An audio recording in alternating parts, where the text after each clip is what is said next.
Hello guys, তোমরা কেমন আছো? আশা করি তোমরা সবাই ভালো আছো।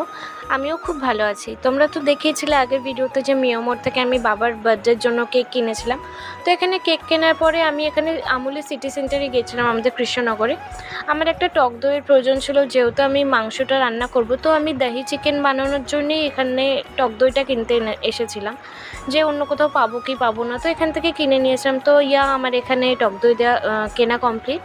তারপরে আমি এখানে বিল করে নিয়েছিলাম। তো তারপরে আমরা বাড়ির দিকে যাচ্ছিলাম, তখন হট করে আমার মনে পড়েছে যে সায়নী আমাকে টাকা দিয়েছিল, ও বাবার জন্য টাকা জমিয়েছে। তো ও বলেছিল বাবার জন্য মিষ্টি কিনে আনতে। তো আমি এখানে মিষ্টি কিনছিলাম। মিষ্টি কেনার পরে আমি আবার একটু বাজারে গিয়েছিলাম, আমাদের গোবরাপোতা বাজারে। গোবরাপোতা বাজার থেকে মাংস কিনতে গিয়েছিলাম। তো মাংস কিনে আমরা বাড়ি চলে এসেছিলাম। তো বাড়ি এসে আমি রান্না করেছিলাম ফ্রাইড রাইস আর মাংস। তো গাইজ, দ্যাটস ফর টুডে। দেখা হচ্ছে নেক্সট কোনো ভিডিওতে। আজকের জন্য এইটুকুনি, টাটা।